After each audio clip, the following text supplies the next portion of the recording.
Bismillahirrahmanirrahim. Assalamualaikum warahmatullahi wabarakatuh. Alhamdulillahi rabbil alamin. Wal aqibatu li ahli taqwa wal yaqin. Wala udwana illa ala zalimin. Ashhadu an la ilaha illallah wahdahu la syarika lah. وأشهد أن سيدنا ونبينا محمدا عبده ورسوله اللهم صل على فاطمة وأبيها وبعلها وبنيها والسر المستودع فيها بعدد ما أحاط به علمك اللهم كن لوليك الحجة بن الحسن صلواتك عليه وعلى آبائه في هذه الساعة وفي كل ساعة وليا وحافظا وقائدا وناصرا ودليلا وعينا حتى تسكنه أرضك طوعا وتمتعه فيها طويلا برحمتك يا أرحم الراحمين رب اشرح لي صدري ويسر لي أمري wahlul 'uqdatam min lisani yafqahu qawli amma ba'du. Ma'asyiral ikhwal mu'minin wal akhwat al mu'minat wal muslimin wal muslimat rahimakumullah.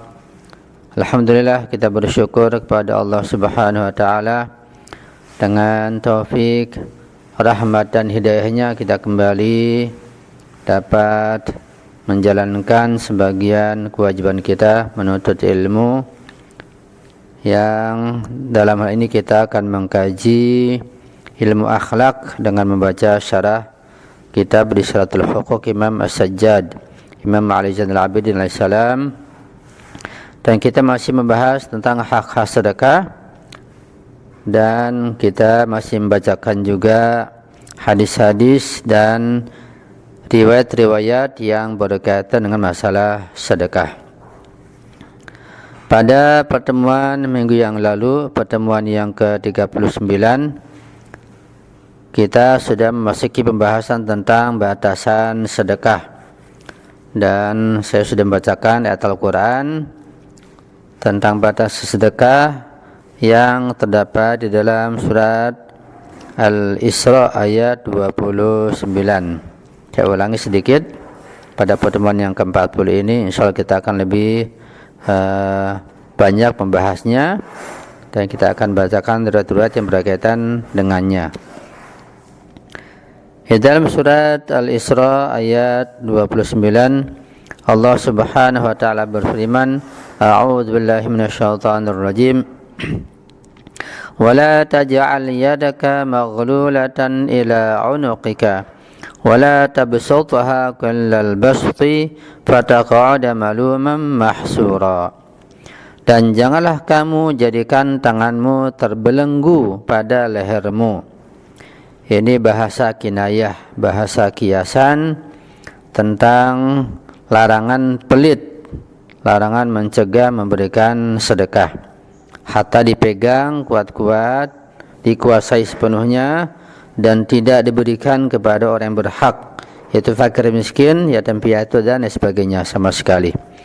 Ini larangan, jangan engkau jadikan tanganmu terbelenggu pada lehermu, itu enggak melepaskan, tidak memberikan, pelit maksudnya, kikir, bakhil.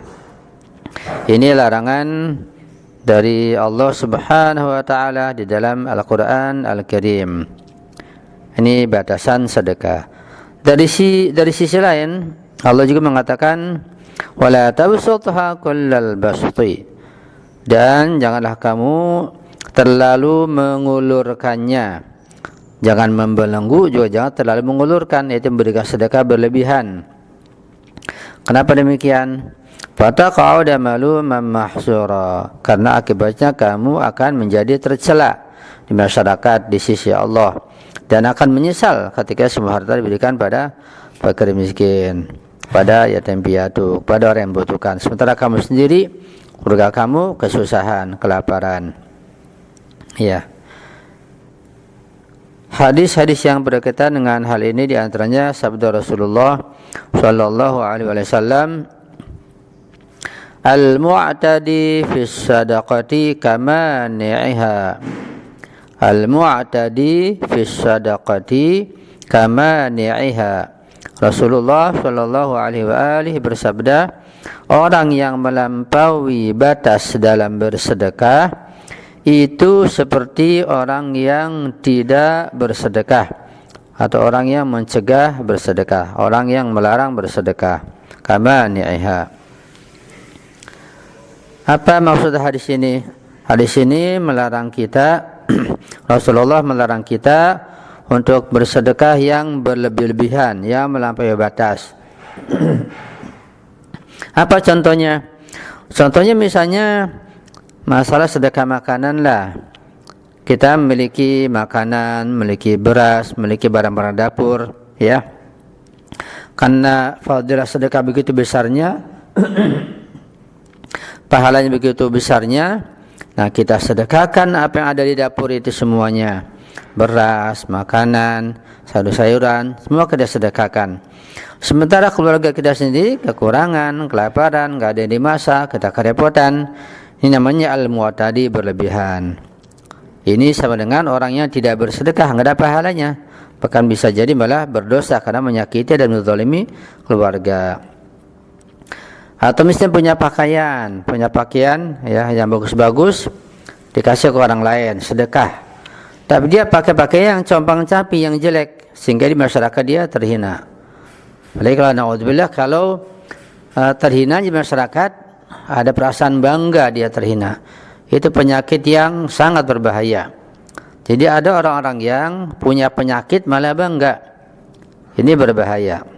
Dia akan sengsara dunia dan akhirat. Memberikan sedekah seenaknya, sebanyak-banyaknya, sementara dia sendiri hidupnya kekurangan, begitu. Pakaiannya enggak ada, hanya 1-2 saja. Ini penyakit. Nah, dia merasa bangga, sengsara dunia akhirat. Dia punya kendaraan yang bagus-bagus dikasih orang, dia sendiri naik sepeda misalnya, nggak punya motor, nggak punya mobil, pakai sepeda. Atau pakai motor yang jelek, mobilnya yang mewah, yang bagus dikasih orang. Atau rumah misalnya, rumah yang bagus, yang mewah dikasih orang, dia sendiri misalnya rumahnya kayak gubuk. Ini al-mu'tadi namanya, berlebihan dalam bersedekah. Kata Rasulullah, al-mu'tadi fi sadaqati kamani'iha. Orang yang berlebihan, yang melampaui batas dalam bersedekah itu seperti orang yang tidak bersedekah, atau seperti orang yang mencegah sedekah. Ini lebih berat lagi. Kalau seperti orang yang tidak bersedekah masih lebih ringan, lebih tinggi derajat dibanding orang yang mencegah. Kalau sudah mencegah, melarang, berarti ya ini perbuatan yang terkutuk di sisi Allah Subhanahu wa taala. Jadi bersedekah itu ada aturannya, syariat mengatur dengan jelas, dengan detail. Sehingga ketika ikut bimbingan syariat, nah kita akan bahagia dunia akhirat, mendapat pahala, mendapat keberkahan, dan berkembang harta yang disedekahkan itu, bukan malah kurang. Dari sisi materi harta yang akan berkembang, akan selamat, membahagiakan. Dari sisi akhirat dapat pahala ukhrawi dan akan memasukkan dalam surga, membuat bahagia dalam barzah. Jadi dalam hal perbuatan apapun dalam ibadah, dalam sedekah harus mengikuti syariat. Jangan membuat bid'ah, membuat hal-hal yang tidak ada dalam bimbingan syariat. Nah, syariat kita adalah Rasulullah.